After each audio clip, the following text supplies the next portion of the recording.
아이를 함께 키운다는 것 험난하지만 아름다운 여정이라는 주제로 오늘 여러분과 이야기를 나누고자 합니다. 아이를 키우는 일은 때로는 험난하게 느껴지지만 그 속에는 말로 다 할 수 없는 아름다움이 숨어 있죠. 그 여정을 함께 들여다보겠습니다. 공동육아는 단순히 아이를 맡기는 보관소가 아닙니다. 이는 아이의 삶을 함께 짓는 새로운 방식의 삶을 의미합니다. 부모와 교사, 그리고 가장 중요한 아이가 모두 주체가 되어 매일의 삶을 함께 만들어 나가는 거대한 공동의 작업입니다. 아이를 그저 맡기는 것을 넘어 함께 성장하는 과정이라고 할 수 있죠. 하지만 현실의 무게는 결코 가볍지 않습니다. 주인이 된다는 것은 때로는 무거운 배낭을 짊어지는 것과 같습니다. 정기총회, 방모임, 공동김장, 어린이집 대청소 등 셀 수 없이 많은 공동체 과업들은 맞벌이 부부의 어깨에 생업의 부담과 함께 더해지죠. 이는 육체적으로나 시간적으로 상당한 부담으로 다가올 수 있습니다. 공동육아에서 부모들은 더 이상 단순한 보육 서비스의 소비자가 아닙니다.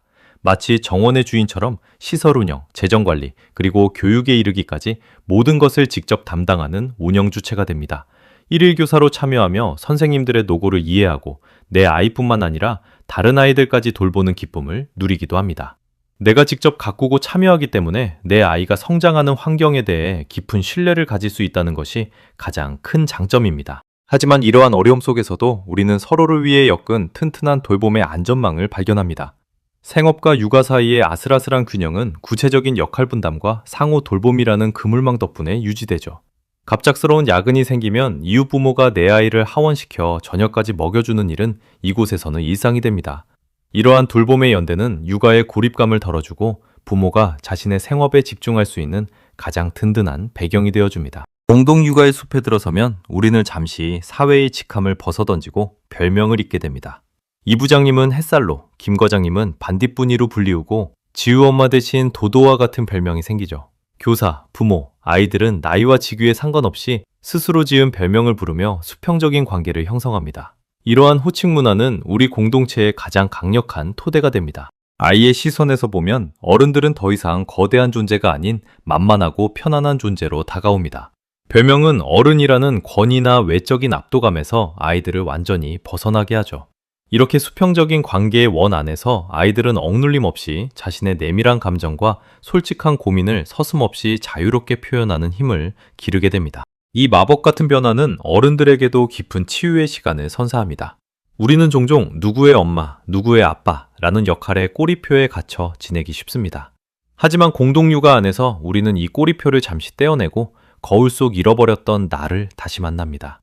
온전한 자신의 정체성을 되찾고 한 명의 고유한 인간으로서 타인과 평등하게 소통할 수 있는 벅찬 행복감을 맛보게 되는 것이죠. 공동육아의 마을에서는 모두의 목소리로 집을 짓습니다.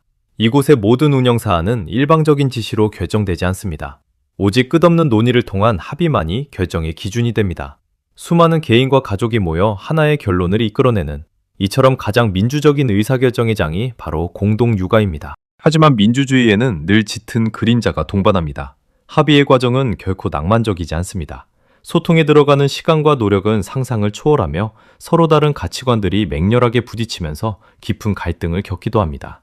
끝없는 회의 자체가 감당하기 벅찬 엄청난 감정적 부담으로 다가올 때도 있습니다. 이것이 바로 공동체의 의사결정이 품고 있는 어두운 단면이라고 할 수 있습니다. 그럼에도 불구하고 비바람이 키워낸 뿌리는 더욱 단단하고 깊습니다. 폭풍은 고통스럽지만 그 속에는 결코 포기할 수 없는 빛이 숨어 있습니다.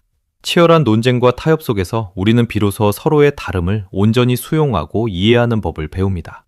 누군가의 지시가 아닌 뼈를 깎는 소통으로 힘들게 이뤄낸 합의는 구성원 모두의 가슴 속의 깊은 주인의식과 흔들리지 않는 연대감을 황금빛 뿌리처럼 심어줍니다.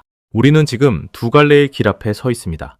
일반 보육 환경이 서비스의 소비자로서 빠르고 효율적인 지시를 받는 길이라면 공동육아는 환경의 창조자이자 주체로서 느리지만 단단한 합의와 연대를 선택하는 길입니다. 직함 중심의 수직적 구조 대신 별명 중심의 수평적 눈높이를 지향하며 우리는 우리가 가고자 하는 방향을 명확히 하고 있습니다. 갈등을 피하지 않고 정면으로 마주하며 이룩한 이 끈끈한 관계망. 공동육아 마을은 단순한 보육시설이 아닙니다. 이곳은 우리 아이들이 훗날 살아갈 건강하고 성숙한 사회를 미리 경험하게 해주는 작지만 가장 위대한 공동체입니다. 아이들은 이곳에서 협력하고 갈등을 해결하며 진정한 사회 구성원으로서 성장하는 법을 배웁니다. 아이를 함께 키운다는 것은 완성된 평화가 아닌 험난하지만 눈부시게 아름다운 항해와 같습니다. 소통의 파도 속에서 끊임없이 흔들리지만 서로의 손을 잡고 매일매일 아슬아슬하게 균형을 잡아가는 과정이죠. 그것이 바로 아이를 함께 키운다는 것의 진짜 모습이며 이 여정의 진정한 가치입니다. 이제 마지막 장을 덮으며 오늘 제가 준비한 우리가 함께 지어갈 마을에 대한 이야기는 여기까지입니다. 경청해 주셔서 고맙습니다.